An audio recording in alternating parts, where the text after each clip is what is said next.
সবাইকে জয় যিশু। প্রভু যীশু খ্রিস্টের শক্তিশালী নামে আমি আপনাদের প্রত্যেককে হৃদয় দিয়ে স্বাগত জানাচ্ছি আমার এই চ্যানেল জীবন্ত ঈশ্বরের মণ্ডলীতে। আশা করি প্রভুর দয়াতে আপনারা প্রত্যেকেই পরিপূর্ণ আছেন। তাই হোক, আমেন। আমি ঈশ্বরকে ধন্যবাদ দিই তার এই জীবন্ত মণ্ডলীর প্রত্যেকটা সদস্যদের জন্য, কেননা আমাদের কাছে প্রভুর বাক্যের দ্বারা সেই সত্যগুলো প্রকাশিত হচ্ছে যা প্রচুর মানুষের কাছেই গুপ্ত। আমি আবারও বলছি, আমাদের কাছে প্রভুর বাক্যের দ্বারা সেই সত্যগুলো প্রকাশিত হচ্ছে যা প্রচুর মানুষের কাছেই গুপ্ত, তাই না? একমাত্র ঈশ্বরেরই গৌরব হোক, আমেন। আমি ঈশ্বরকে একটা ধন্যবাদ দেব, কেন জানেন? আজ প্রভুর এই মণ্ডলীর 100 দিন পূর্ণ হলো। দেখতে দেখতে আপনাদের সাথে আমার 100 দিনের সম্পর্ক হয়ে গেল। এই সম্পর্ক আমাদের ইচ্ছাতে নয়, কিন্তু প্রভুর ইচ্ছাতেই সম্ভব হয়েছে। তাই তো আমরা এখন প্রত্যেকে আত্মার আত্মীয় হয়ে গেছি। হালেলুইয়া। দেখুন, এখানে আমি আমার জীবনের একটা কথা আপনাদের সাথে শেয়ার করছি। দেখবেন, যখন কেউ প্রভুর পথে চলে তার জীবনে অনেক রকমের বাধার সৃষ্টি হয়। সত্যের পথে চলতে গেলে অনেক সম্পর্কই নষ্ট হয়ে যায়। যেমন লেখা আছে, আমরা দেখি যোহন 15:19 পদে, তোমরা যদি জগতের হইতে তবে জগৎ আপনার নিজস্ব ভালোবাসিত, কিন্তু তোমরা তো জগতের নহ, বরং আমি তোমাদিগকে জগতের মধ্য হইতে মনোনীত করিয়াছি, এই জন্য জগৎ তোমাদিগকে দেশ করে। আশা করি বাক্য কি বলছে তারা অবশ্যই বুঝতে পারবেন যাদের বুদ্ধির দ্বার প্রভু খুলে দিয়েছেন, তাই না? তাই আমি বলেছিলাম যে প্রভুর পথে চলতে গিয়ে কিছু সম্পর্ক আমার নষ্ট হয়ে গেছে ঠিকই, কিন্তু কিছু মানুষ আমাকে ভুলে গেছে ঠিকই, কিন্তু ঈশ্বরের ধন্যবাদ হোক, কেননা তার থেকেও অনেক বেশি প্রভু আমাকে দিয়েছেন। তার প্রমাণ আপনারাই, যারা যারা এই জীবন্ত মণ্ডলীর সদস্য। আপনারাই আমার পরিবার, শুধু পরিবার নয়, কিন্তু ঐশ্বরিক পরিবার। তাই আমার আপনাদের প্রত্যেকেরই কাছে একটা অনুরোধ, দয়া করে আমার জন্য একটু প্রার্থনা করবেন। যেমন লেখা আছে, আমরা দেখি রোমিও 15:20 পদে, আর আমার লক্ষ্য এই, খ্রিস্টের নাম যে স্থানে কখনো উচ্চারিত হয় নাই, এমন স্থানে যেন সুসমাচার প্রচার করি, পরে স্থাপিত ভিত্তিমূলের উপরে যেন না গাঁথি। হালেলুইয়া। একমাত্র ঈশ্বরেরই গৌরব হোক, আমেন। আসুন আমরা প্রার্থনা করে আজকের অনুষ্ঠান শুরু করি। প্রভু, তোমায় ধন্যবাদ দিই, কেননা দেখতে দেখতে আজ 100 দিন পূর্ণ হলো তোমার এই মণ্ডলী, শুধুমাত্র তোমার জীবন্ত বাক্যের দ্বারাই। তাই তো তোমায় ধন্যবাদ, কেননা তুমি সদা সর্বদা তোমার বাক্যের দ্বারা তুমি তোমার এই মণ্ডলীকে সঠিক পথ দেখিয়েছ। আমাদের প্রত্যেককে বিশ্বাসে বলবান করেছ, তোমার বাক্যের উপর নির্ভর করতে শিখিয়েছ। বিশ্বাস করি তোমার ইচ্ছায় আর তোমার রক্তের গুণেই গড়ে উঠেছে এই মণ্ডলী, যে মণ্ডলীর মস্তক স্বয়ং তুমি। তাই আমি প্রার্থনা করি এই মণ্ডলী তোমার, তাই শুধুমাত্র তোমার ইচ্ছাই তোমার এই মণ্ডলীর মধ্যেই সিদ্ধ হোক, আমেন। হালেলুইয়া।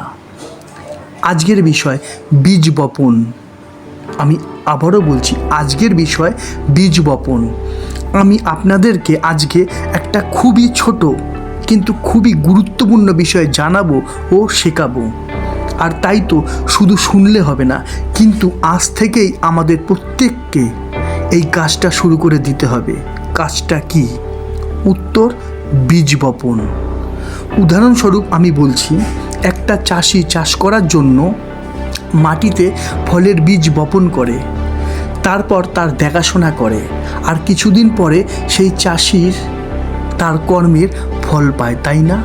ঠিক সেইভাবেই আজ থেকে আমাদেরও চাষ করতে হবে, অর্থাৎ বীজ বপন করতে হবে।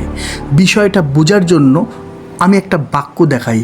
আমরা দেখি গালাতীয় 6:7-8 পদ, তোমরা ভ্রান্ত হইও না, ঈশ্বরকে পরিহাস করা যায় না, কেননা মনুষ্য যাহা কিছু বুনে তাহাই কাটিবে। ফলত আপন মাংসের উদ্দেশ্যে যে বুনে সে মাংস হইতে ক্ষয়রূপ শস্য পাইবে, কিন্তু আত্মার উদ্দেশ্যে যে বুনে সে আত্মা হইতে অনন্ত জীবনরূপ শস্য পাইবে। হালেলুইয়া। এখানে বিষয়গুলোর প্রতি একটু জোর দিন। লেখা আছে ঈশ্বরকে ঠকানো যায় না, কেননা মানুষ যেমন কাজ করবে ঠিক তেমনি ফলই পাবে। যেমন যারা যারা নিজেদের ইচ্ছা অনুযায়ী চলছে তারা ক্ষয়রূপ শস্য অর্থাৎ নষ্ট হয়ে যাওয়া ফল পাবে। আর যারা যারা আত্মার উদ্দেশ্যে অর্থাৎ যারা যারা ঈশ্বরের ইচ্ছানুযায়ী চলছে তারা অনন্ত জীবনরূপ শস্য অর্থাৎ এই পৃথিবীতে আশীর্বাদযুক্ত ফল ও মৃত্যুর পরে অনন্ত জীবন পাবে। হালেলুইয়া। বিষয়টা একটু বোঝার চেষ্টা করুন। তাই আমরা আজ থেকে এক ঐশ্বরিক বীজ বপন করা শুরু করব। আমি আবারও বলছি, তাই আমরা আজ থেকে এক ঐশ্বরিক বীজ বপন করা শুরু করব। প্রতিদিন সকালবেলা, মাথায় রাখুন, প্রতিদিন সকালবেলা আমরা এক ঐশ্বরিক বীজ বপন করব। কি সেই বীজ? ভালো করে শুনবেন ও বুঝবেন। সেই বীজ হলো ঈশ্বরের বাক্য। হ্যাঁ, আমি আবারও বলছি, সেই বীজ হলো ঈশ্বরের বাক্য, যা আমরা প্রতিদিন বুনব। তাই আমরা আজ থেকে প্রতিদিন আমাদের এই মুখ থেকে বলবো, প্রভু তোমায় ধন্যবাদ দিই, কেননা তোমার দীপ্তি আমাদের উপরে উপস্থিত, তোমার প্রতাপ আমাদের উপরে উদিত হয়েছে। আমরা দীপ্তি রণসজ্জাকে পরিধান করেছি। ধন্যবাদ দিই প্রভু, কেননা তুমি আমাদেরকে অন্ধকারের কর্তৃত্ব থেকে উদ্ধার করে আপন প্রেমভূমিপুত্রের রাজ্যে নিয়ে এসেছো। ব্যবস্থার সাপ থেকে মুক্ত করেছো। তোমার আলোয় তুমি আমাদের আলোকিত করেছো, তোমার জ্যোতিস্বরূপ করেছো। তাই তো তোমায় ধন্যবাদ।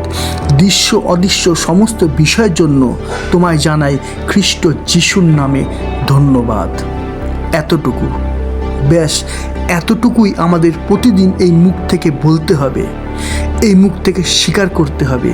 প্রতিদিনই এই বীজ আমাদের বপন করতে হবে, একদিনও বাদ দিলে হবে না। কেননা লেখা আছে, আমরা দেখি মার্ক 11:23 আমি তোমাদেরকে সত্য কইতেছি, যে কেউ এই পর্বতকে বলে উপড়িয়া যাও আর সমুদ্রে গিয়া পড়ো, এবং মনে মনে সন্দেহ না করে কিন্তু বিশ্বাস করে যে যাহা বলে তাহা ঘটিবে।